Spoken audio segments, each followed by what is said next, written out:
ദൈവനാമത്തിന് മഹത്വമുണ്ടാകട്ടെ. ഇന്നത്തെ പ്രഭാതത്തിലെ ചിന്തയ്ക്കായി ലഭിച്ചിരിക്കുന്ന വേദഭാഗം വിശുദ്ധ യോഹന്നാൻ എഴുതിയ സുവിശേഷം 8-ാം അധ്യായം 11-ാം വാക്യം. ഞാനും നിനക്ക് ശിക്ഷ വിധിക്കുന്നില്ല, പോക, ഇനി പാപം ചെയ്യരുത് എന്ന് യേശു പറഞ്ഞു. ചെറിയ ചെറിയ തെറ്റുകൾ ചെയ്യുന്നവർക്ക് പോലും കഠിന ശിക്ഷ നടപ്പാക്കിയിരുന്ന ഒരു രാജാവ് ഉണ്ടായിരുന്നു.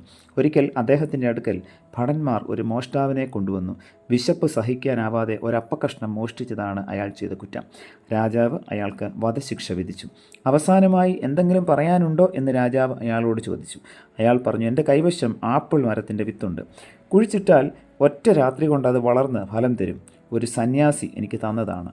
വധശിക്ഷ നടത്തുന്നതിന് മുൻപ് അടുത്ത ദിവസം രാവിലെ ആ വിത്ത് നടാൻ രാജാവ് തീരുമാനിച്ചു. കുഴിച്ചിടുവാനുള്ള സമയമായി. ഈ അപൂർവ കാഴ്ച കാണാനായി രാജാവും പരിവാരങ്ങളും ജനങ്ങളും തിങ്ങിക്കൂടി. മോഷ്ടാവാണെങ്കിലും എല്ലാവരും ആദരവോടെയാണ് അയാളോട് പെരുമാറിയത്. ആപ്പിളിൻ്റെ വിത്ത് കയ്യിലെടുത്തിട്ട് അയാൾ അല്പസമയം ആലോചിച്ചു നിന്നു.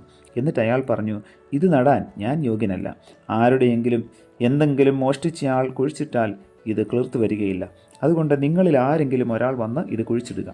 വിത്ത് കുഴിച്ചിടുവാനുള്ള ചുമതല രാജാവ് പ്രധാനമന്ത്രിയെ ഏൽപ്പിച്ചു. പ്രധാനമന്ത്രി പറഞ്ഞു, ഞാൻ ചെറുപ്പത്തിൽ കൊച്ചു കൊച്ചു കള്ളങ്ങൾ ചെയ്തിട്ടുണ്ട്. പ്രധാനമന്ത്രി മറ്റൊരു മന്ത്രിയെ ചുമതല ഏൽപ്പിച്ചു.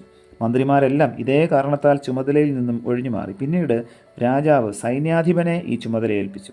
സൈന്യാധിപൻ ഇതേ കാരണത്താൽ ഭടന്മാരെ ഏൽപ്പിച്ചു. അവരാരും തന്നെ ഇതിന് തയ്യാറായില്ല.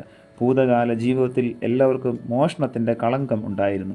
അവസാനം പ്രധാനമന്ത്രി വിത്ത് രാജാവിനെ ഏൽപ്പിച്ചിട്ട് പറഞ്ഞു, എന്തെങ്കിലും മോഷണം നടത്താത്തവരായി ആരും ഇവിടെ ഇല്ല. അതുകൊണ്ട് ഈ വിത്ത് കുഴിച്ചിടുവാൻ യോഗ്യരായി ആരും ഇവിടെ ഇല്ല പ്രഭു. പിതാവിൻ്റെ വിലയേറിയ വസ്തുക്കൾ പലപ്പോഴും മോഷ്ടിച്ചിട്ടുള്ളതുകൊണ്ട് താനും യോഗ്യനല്ലെന്ന് രാജാവും അറിയിച്ചു. സമ്പന്നരും പ്രബലന്മാരുമായ നിങ്ങൾ പോലും മോഷണം നടത്തിയിട്ടുണ്ടെങ്കിൽ വിശപ്പടക്കാൻ മാത്രം ഒരപ്പക്കഷ്ണം മോഷ്ടിച്ച് എനിക്ക് വധശിക്ഷ നൽകുന്നത് ശരിയാണോ എന്ന് മോഷ്ടാവ് ചോദിച്ചു. ഒരു തെറ്റും ചെയ്യാത്തവരായി ആരുമില്ലെന്ന് ബോധ്യപ്പെടുത്തുവാൻ അയാൾ ചമച്ചെടുത്ത ഒരു നാടകമായിരുന്നു അതെന്ന് മനസ്സിലായ രാജാവ് അയാളുടെ ബുദ്ധിസാമർത്ഥ്യത്തിൽ സന്തോഷിച്ച് അയാളെ വധശിക്ഷയിൽ നിന്നും ഒഴിവാക്കുകയും ധാരാളം സമ്മാനങ്ങൾ നൽകി അയാളെ വിട്ടയക്കുകയും ചെയ്തു. പ്രിയമുള്ളവരെ, എന്നെയും നിങ്ങളെയും സദാ നിരീക്ഷിക്കുന്നതായിട്ടുള്ള വലിയവനായ ഒരു കർത്താവ് നമുക്ക് മുൻപിലുണ്ട് എന്നുള്ള ബോധ്യം എല്ലായ്പ്പോഴും നമുക്കുണ്ടെങ്കിൽ പാപകരമായ പല തെറ്റുകളിൽ നിന്നും ഒഴിഞ്ഞു മാറുവാനായി നമുക്ക് സാധിക്കും. ആ ഒരു വലിയ ബോധ്യത്തോടുകൂടി ജീവിപ്പാൻ ഇന്നത്തെ വചന കേൾവി നമ്മെ ഓരോരുത്തരെയും സഹായിക്കട്ടെ. പ്രാർത്ഥിക്കാം. പ്രിയ കർത്താവെ, നൽകിയ വചനത്തിനായി നന്ദിയോടെ സ്തോത്രം. ഞങ്ങളെ നിരീക്ഷിക്കുന്നതായിട്ടുള്ളൊരു കർത്താവ് ഞങ്ങളുടെ മുൻപിൽ ജീവിക്കുന്നു എന്ന് എല്ലായ്പ്പോഴും ഓർക്കുവാനും അപ്രകാരം പാപത്തിൽ നിന്നും ഞങ്ങൾ ഒഴിഞ്ഞു മാറുവാനും തക്കവണ്ണം ഇന്നത്തെ വചന കേൾവിയിലൂടെ ഞങ്ങളെ അവിടുന്ന് സഹായിക്കണമേ. വചനത്താൽ ഞങ്ങളെ ധന്യരാക്കിയതിനായി സ്തോത്രം.